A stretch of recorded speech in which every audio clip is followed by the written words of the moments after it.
I did a 7 minute just testing it yesterday, Yeah. and I had like 8 people join, and I really didn't say too much. I was like, I'm just testing this, guys. If y'all have any questions, boxing questions, put it in the chat, and that's what it was. Yeah.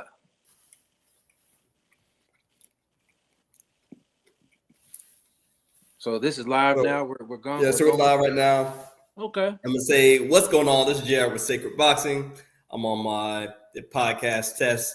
I'm here with G, and we were stablemates at Dime Boxing in Charlotte, North Carolina, and we were talking about doing a podcast for at least 2 to 3 years, and so now Yeah. we are looking.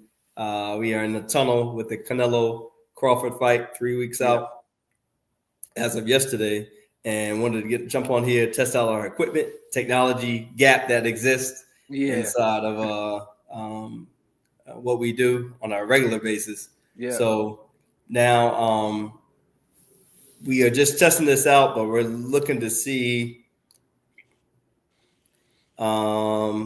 pique some interest as well, just for the Canelo Crawford fight. See what everyone thinks about the fight. Let's see, private chat. What's that? Okay. Well, Jared, I'm gonna put you on the spot. Go for it. Who you like? If you had to bet the bag tomorrow, who you taking? If I had to bet, I will go for Crawford. Crawford. Yeah, and that's just simply because of his. We already know what Canelo's going to come with. Yeah. You know, a lot of people are saying Crawford didn't look good in his last fight. You know, stylistically, neither did Canelo. Yeah. Do you think the weight's going to play a part? I don't think so. Not in Canelo's favor, because Crawford can move, and he can punch off the movement, and he can put combinations of punches together, and just not sit still. He has so many options that Canelo's weight, where typically a person's weight can weigh on you literally in clinches and trying to pull you down. But I don't think that's going to be the case in this fight, because think about Crawford's background in wrestling. How can Canelo contest with that? You know, he shows up with that in his fights, and it's going to be I'm putting more money on Crawford. I'm looking to do some local bets as well. I went to Dime the other day, and people are in disbelief that I'm going for Crawford. So I think the safe money will probably be with a distance fight. I don't think nobody's getting stopped. Distance, yeah. Yeah, I think these guys are smart enough to just know how to navigate the waters. Yep. It could turn into kind of like what a casual would call a boring fight. I think it's gonna be real cerebral, you know. I just know Crawford should probably stay off the ropes. Yep. And keep the fight in the center of the ring. Yep. Because I think if he tries to if he gets on the ropes, I think that's when Canelo will have the advantage. Yeah, for sure. Like really, who can really enforce their style? But like I said, I just think, I'm gonna just play devil's advocate. I mean, Canelo's good. I mean, he's still great. I don't know. I mean, he might get old overnight. You know, there's rumors of Canelo liking the party. And you know what? Canelo likes to party a little bit. So, and he got a lot of wars on him. You know, he got a lot of miles on his odometer. How old is he now? I know he's in like his mid to late 30s, like mid 30s, maybe. Canelo. Yeah, I'm thinking 33, but I mean, 33? I have to go. Okay, yeah, mid's like 34, look it up. maybe. But you know, he showed. I mean, I've seen video of him, you know, taking shots, drinking, partying hard. Now I'm pretty sure that he's focused for this camp though, because he knows what's in front of him. Yeah, Canelo's not a dummy. He knows that he has to really show up to beat Crawford. Right. Okay, you're right. He's 35 years old. 35? Yeah. 35. But with he turned pro at 15. That's what people don't understand about Canelo. He was a professional at 15. That's a lot of mileage, man. Yeah. That's a lot of fights. Not saying he went through a lot of wars, but he had some good fights with Triple G where he got hit a few times. He done been buzzed. You know, even the fight with Floyd Floyd was cracking him. He was saying he didn't feel it, but Floyd was cracking that head, man. Yeah. But yeah, he could get old overnight. Crawford's young. Crawford's about the same age. Actually, Crawford's older than that. I think Crawford's like 38. I think he's older but younger in ring years, like you said. Okay, Canelo's definitely younger in ring years. Yeah. Definitely. You haven't really seen Crawford and no. I mean, Canelo not that much neither, but it's just Canelo's been doing it for like 20 years. But he could be in his prime. You never know. Right. You really never know. Styles make fights, man. I think these are just two good styles. It's like intriguing. I can't really pick. Yeah. So I could see a scenario where Canelo just kind of walks him down, head movement, and he could take his shot. Can Crawford take one of them good hooks from Canelo? I mean, it's just a lot of intrigue. You know what I'm saying? Yeah, it really is. I think I just looked up his birthday. He's 37 as of September 28th. Okay. So he's 87. Yeah. I mean, they both didn't take a lot of punishment over the years, but boxers wear and tear, champ. Just to grind the training camp. You probably wear more on your body just training for a fight than you actually do fighting. Yeah, for sure. Yeah, so. Yeah. I saw yesterday, I saw the headline of Boots joining Canelo's camp. Yeah. To get Canelo that work, I should say. And I think we talked about last night. Yeah, Crawford, we can definitely attest to him being one-on-one. Yes. But Boots is probably the closest to like mimicking something of Crawford's style that can prepare Canelo for this fight. And Boots couldn't turn down that A1 work. That's A1 work right there. It is. And I know that I wanted to know the budget. Yeah. They say Boots. Yeah, I'm sure he's been to camps before, but I'm not sure he's been the person that brings people in. He hasn't been the one that goes out necessarily. Yeah. But that's a chance to really sharpen, iron sharpens iron. Yeah. Good chance to spar with Canelo. You got to take it. Right, for sure. We good. Yeah. Yeah, but if I had to bet, I would probably take the distance. I could see Charlo really didn't engage the whole fight, but I could see it. I could see if Canelo was going to win, it looking like the Charlo fight. Where he kind of just, maybe he buzzes him and then he doesn't come as forward as much. But I think if they're engaging each other, and because I don't think Crawford's going to really be intimidated. Yeah. I don't think Crawford's going to go in there and have any type of intimidation. Yeah. And we might just learn what type of chin he really has. That's the truth. That's the truth. So when he got he always no matter if he gets hurt or not, he always shows up 2.0. Yeah. Crawford 2.0 version. He'll just go to the next level. Yeah. And they can that clip when he fought Porter and he thought he was down. Remember I don't know if you've seen the clip where there's a clip where he's fighting Sean Porter and he's looking in the crowd talking to somebody saying he's up. He's asking somebody, he's up. That was before the 10th, and then he went out there in the 10th and stopped him. And Sean Porter, I'm telling you, Sean Porter wins a few more of those decisions that went the other way. We're talking about him in a whole different light. Like Sean Porter's a tough guy. Yeah.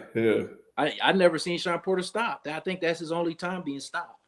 It is definitely his only time being stopped. Right. Yeah. I was going to say real quick, I know we got some people watching, we're getting into this conversation. Yeah. If you go to your phone. Mine? Yeah. And then type in Sacred Boxing, they'll show them live. You can kind of see it from how it's. And then again, this is a test that we're running for these next few weeks to get our technology education up to par for this leading into this fight. Other boxing news. It's an app? Yeah, just go to YouTube. Okay, YouTube, okay. Yeah, this links to YouTube, and then click on it. And there should be a delay, but that's how it will show up. Just look up Sacred Boxing under the test stream. I see it. Yeah.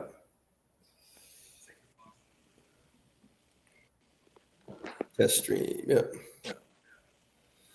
So I'll keep it up for a minute. We can play it back, watch it, analyze it, see what we need to tweak. The StreamYard icon is up there until I pay the subscription. Okay. But this is all in the process of learning. But we got 3 people watching right now. If anybody wants to leave a message and talk about your thoughts about this Canelo Crawford fight, any other boxing questions, we don't mind veering off. This is just a test stream to get ourselves in sync. I need my sacred boxing gear, Jared. Oh yeah, it's coming. I gotta we still on brand, Yeah, okay, that's what's up. Yeah, with Dime Boxing, we still on brand. That's what's up. What's up? Definitely. Yeah, it's a little bad. Yeah. I did some training this morning. I had a one guy at Dime. I was training, doing some mid work with him. I came back at 11:30. Client, young kid I've been working for 4 years. He's 18, just going to college. We sparred 12 rounds, 2 minutes, 30 seconds. So eating my blueberries right now. Yeah, gotta keep it healthy, man. Health is wealth. Yep. And that's another part of our collaboration, this podcast, talking about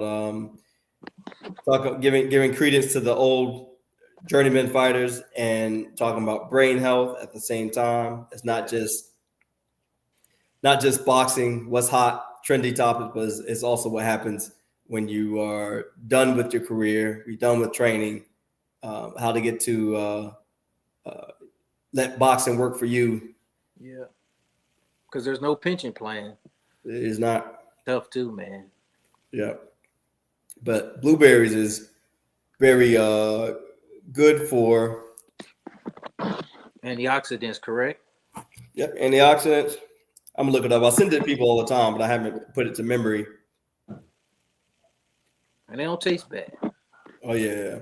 Blueberries for concussion. Okay. So blueberries can support concussion recovery because of the high levels of antioxidants, particularly flavonoids. Flavonoids like anthocyanins help reduce brain inflammation and oxidative damage. Studies including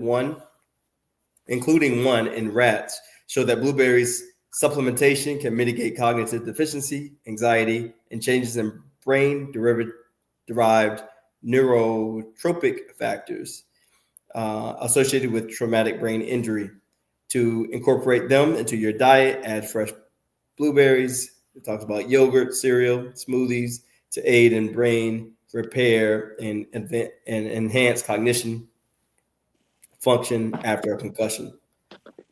So that's super important. I went to a brain talk class at the end of last year, put on by Dr. Kelly. She's a speech language pathologist. She specializes in concussions and TBIs. TBI is a traumatic brain injury, and 3 concussions equals 1 traumatic brain injury.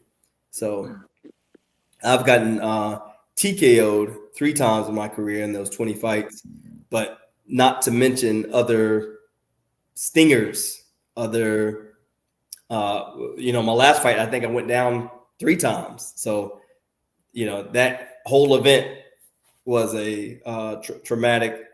So luckily I survived and got my cognition still. Yeah. No slurred speech and all that. So that's just a segment that we're going to add to the podcast, to the information, to where we are always giving respect to anybody that crosses over into the ring. And for those that are sparring level, end of career, we're going to talk about brain health as well. Yeah. But yeah. Move your head.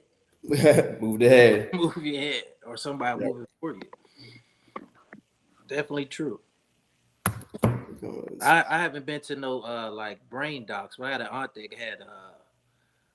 that had like just dementia, and it was the saddest thing in the world, bro. Yeah. Yeah. She ain't nobody. She ain't know nothing. Yep. It was bad. It was bad. So you gotta protect that biscuit. Yep. Gotta protect your brain. Yeah. So I don't even really advocate for young kids, even like playing tackle football, till they're probably like really never. But, yeah. but you know, it's such a part of American culture. I was like, you know, start them out in flag for a while, and then move them over to tackle. But I got a daughter, so she's no way she was ever gonna play football. But if I had like a first son, I probably wouldn't even steer him toward the football field. And I played my whole life. Yeah. Probably just keep him away from that. Right. You know what I'm saying? You're right. It's embedded in our culture. Yeah. But there was another guy. There was a lot of football players on the panel of that Brain Talk class that I went to, and one of the guys was saying that the statistic is that 97% of football players are going to suffer a concussion. That's what the game is made of: taking your body and breaking somebody else's down. Well, you know, a helmet's not there to be used. It's only there to protect your brain. That's why you have shoulder pads. I mean, when if you know what you're talking about, like when you're coaching young kids, you tell them keep their head out of there. The helmet's not for nothing but protection of the head. It's not supposed to be used. The skull, right? Yeah, you're supposed to tackle with your shoulders, but I mean, sometimes it's hard to keep your head out of there. But I mean, you see all those football players, and you know, CT can get bad. These people, they're committing suicide and all types of stuff. Did you ever see that movie CT? I did. Concussion with Will Smith. Oh, Concussion, yeah. I waited till after my last fight to watch that movie. It came out in 2015. I waited till after 2016, the start of 2016, to watch it. And right after I came home from that loss, I watched that movie, and it was a wrap. I put curtains on it. I was like, "Yep." Like because if you see now in football, they're wearing those they're like wearing the protective caps on their domes, because you know. I seen it, but I don't know what that is. It's like it's supposed to, you know, you can't take concussions out of football because it's just a contact sport. Yeah. I mean, as long as there's American football being played, people are gonna have concussions and gonna have brain injuries. Yeah.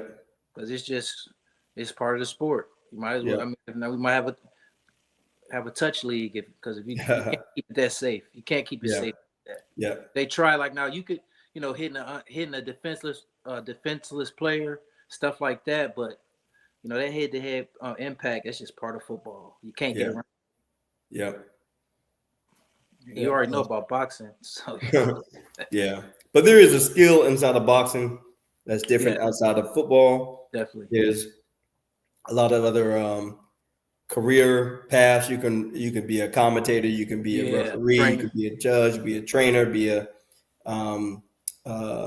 cover news. So what? A matchmaker. Be a matchmaker. Be a podcaster. Yep. Talk about it. But it's ultimately a skill more so than just the violence of the sport. There are a lot of lessons on life that parallel in boxing, and that could be a way of, you know, adding self-confidence to our young people, boys, women as well. Adding, you know, they say it starts with self discipline until it's nurtured and then it's self-control. Yeah. And you can't have self-control unless you're capable of violence. Facts. And I think every man should know how to defend himself. For sure. In this world. Yep. Did you get your garage finished? It's not done all the way, but it's pretty much, you know, we're getting ready for you know, I love football. Wow. We're talking about like concussions and shit. I'm still gonna watch stuff. I'm sorry. Sorry about that. Oh, you good? Just a little something, man. Dope. I got a little bit more to do. Yeah. Basically just like a little sanctuary. Oh yeah. The AC unit is gonna be crucial. Yes. This is the garage. This is all I could get. You couldn't get no rooms in the house, so I had to take the Hey, that's not a bad switch, man. I'll take it's a man cave. I'll take it. Yep. I'm gonna watch the fight out here. And that fight's out. It's up on us. When's that fight? September 13th. Yep. It's getting up on us. It seems like it's been a long waiting period. It's like they called this fight like months ago. Yeah. Yep. So I guess they just want to make sure they get the good build up to it. Because I mean, it's a Yeah. super fight. It's one of those type of fights. I mean, just imagine if Crawford probably would. I mean, I'm not saying they didn't promote Crawford good, but he should be a bigger star than he is. Oh yeah, for sure. You know. It was an interview he did where he had it was either a manager or a promoter that he was with at the time that wanted him to leave his trainer. Okay. He was like, "No, Yeah. F you. I'm gonna stick here and you gonna leave." Yeah. So, I think that Bomac's a good trainer. yeah. Bomac's a good trainer. Yep. I think Bomac was a fighter, and I think he had, not the greatest record, but those type of guys make the best trainers, the ones who've actually boxed. Yep. Because it's hard to tell somebody bite down and you never had to do it in no type of capacity. You know what I'm saying? Yep. But people who have done it and maybe not has been so successful from the fighter perspective, they turn into great trainers. Like Manny Stewart was a Golden Glove. Manny Stewart won the National Golden Gloves. A lot of people don't know that. Excellent trainer.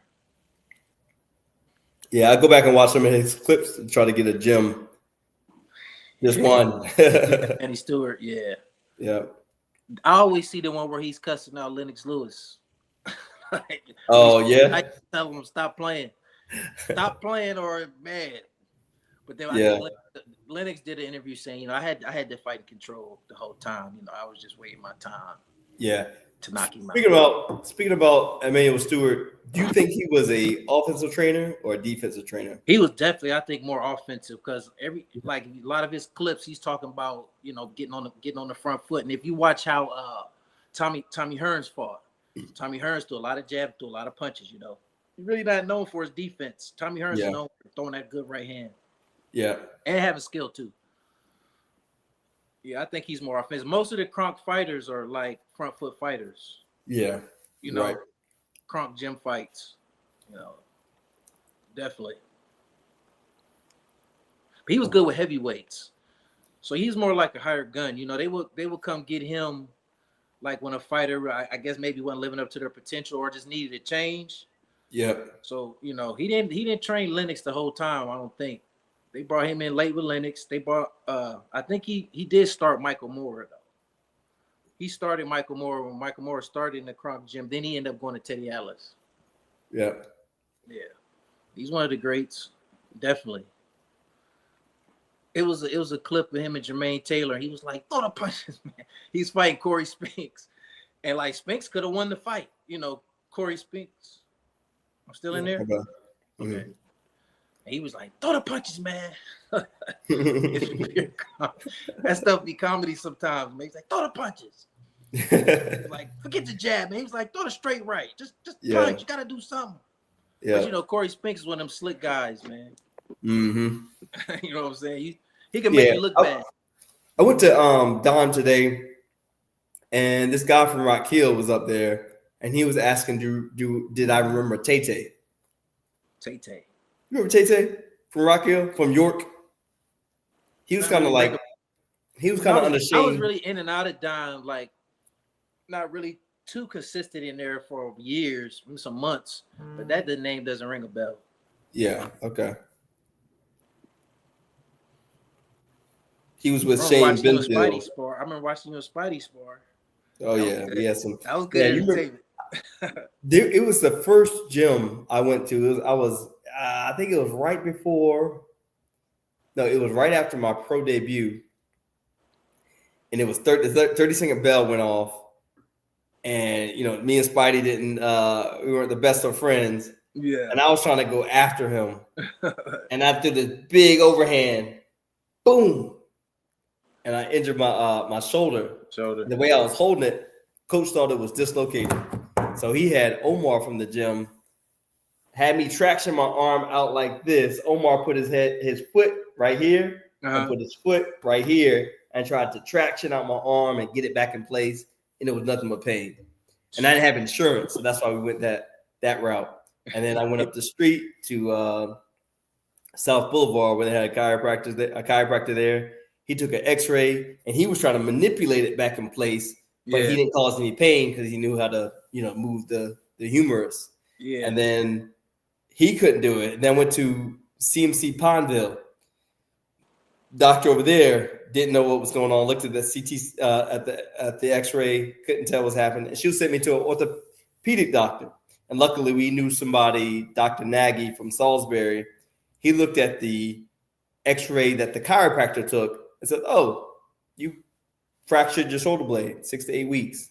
And it was the best news I could have got, because dislocation or muscle tear or anything else would have been a lot longer, and it wouldn't allow me to fight with confidence. Yeah. So that 6 to 8 weeks, it mended up, and I was back in the game. But I always laugh about that. I was throwing it like a baseball. Yeah. Like You this. must have been really trying to tee off on them. I was. And now when I teach the overhand, I teach it like this. You pinch over and you can't see it on camera, but you turn the fist over and hit with the first two knuckles. You don't throw it like a baseball. So the shoulders, you see a lot of fighters get shoulder surgery. That's just boxing is definitely wear and tear on the shoulders. It is, yeah. The shoulder shoulder joint has about 12 different articulations. And you can see you got to be young even fighters. Young fighters. You see a fighter in their 20s. Devin Haney had shoulder surgery. Okay. It's just a lot of, you using that muscle a lot. Yeah. Akin to like a pitcher in baseball. They have a lot of like shoulder problems. Yeah. Using it a lot. I'm looking at this. We got 30 in. You said what again? I said we got 30 in. That was a quick 30. Oh yeah. That's good. We'll leave it up and evaluate. I know already. I don't need to be eating on camera. That's definitely unprofessional. But I want to get my blueberries in. Look, it's just a test run. Just a test run. So just a test run, baby. So I'm gonna end it, and then I'm gonna leave it up for a while. We can look at it and then just start talking about different elements. I know my homeboy. I might have sent that to you. We had like 7,000 people. It was that Tank Davis versus who's the Mexican fighter that he had laid out like. Laid out. Santa Cruz. Santa Cruz. Yeah, he that stream had like 7,000, 8,000 people in it, and that was a real good one. He had the graphics and everything, and that really would what pulled people in to click on it, and then we get the vibe. But I'm gonna hit him up about graphics so we can get the right overlay and the right thumbnail. Get it cracking. So I'm gonna end it. I'm gonna jump on the blogs and get heavy into this fight. Yeah. See all the perspectives out there. Yeah, see what everybody's thinking. Go to other pages, check people out, see what they're saying. Cool. But man, you gotta think, we got 30 in and we really didn't have no structure. Right. We just start breaking down the structure, how we want to do it. Oh yeah. We get a quick 45, it'd be like bing. Yeah. And I'm good with no structure and just freestyling and then doing just another live one. Might be another one with structure. Yeah. I think that like when me and I had my children for last week, me and Kingston got in about 8 YouTube shorts. Yeah. That was clean. And we said, okay, we're gonna do boxing comedy, we're gonna do education, we're gonna do technique, we're gonna do demonstration, put them on the mitts. Yeah. We're gonna do lifestyle. So I even bought he's going back to school on Monday. I bought some shoes for him and did a quick YouTube short, just him buying shoes. So that's kind of how we breaking it down when it's and that's a test. See what gets the most traction, to everything. So it's not always, it doesn't have to always be structured, but at least we are intentional about whatever lane that we're in. Definitely ad-libbing. Yep. All right, so we are out. I'm gonna end the stream, and we're gonna thank you, people. Rinse and repeat. Yeah, we will. Take it to the top. All right, man.